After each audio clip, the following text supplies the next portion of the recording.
সূর্য সম্পর্কে আরও জানার চেষ্টা মহাকাশ বিজ্ঞানীদের অনেক আগে থেকেই ছিল। জ্বলন্ত এই বিশাল অগ্নিকুণ্ডকে জানতে গবেষণাও চলছে প্রতিনিয়তই। এরই ধারাবাহিকতায় এবার সূর্যের কাছে গিয়ে ইতিহাস গড়ল নাসার মহাকাশযান। যুক্তরাষ্ট্রের মহাকাশ সংস্থা নাসার মহাকাশযান Parker solar probe eastern time zone অনুযায়ী বৃহস্পতিবার সফলভাবে সূর্যের কাছে যেতে সক্ষম হয়েছে। এর আগে আর কোনো মহাকাশযান সূর্যের এত কাছাকাছি যেতে পারেনি।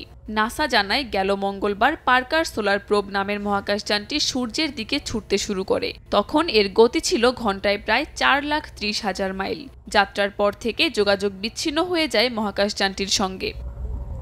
প্রোগ্রাম করা ছিল এটি যদি সফলভাবে সূর্যের কাছাকাছি পৌঁছাতে পারে তবে আলোক সংকেত পাঠাবে। বিজ্ঞানীদের অধীর অপেক্ষা ছিল এই সংকেতটির জন্য।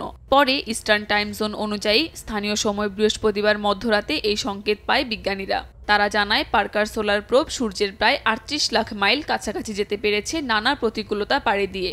এ সময় যানটিকে সহ্য করতে হয়েছে 980 ডিগ্রি সেলসিয়াস তাপমাত্রা। এরপরেও এটি নিরাপদে আছে বলে জানা যায়। আশা করা হচ্ছে আগামী 1 জানুয়ারি পার্কার সোলার প্রোব নিজের সর্বশেষ অবস্থা সম্পর্কে তথ্য পাঠাবে। প্রত্যাশা করা হচ্ছে এই অভিযানে মহাকাশযানটির সফলতা সূর্য সম্পর্কে আরও ভালোভাবে জানতে সাহায্য করবে বিজ্ঞানীদের। পাওয়া যাবে নক্ষত্রটি সম্পর্কে নতুন অনেক তথ্য। সূর্যের উত্তপ্ত অঞ্চল বুঝতে সাহায্য করবে এসব তথ্য। ভূমিকা রাখবে সৌরবায়ুর উৎস শনাক্ত করতেও। কাকুলি আখতার, সময় সংবাদ।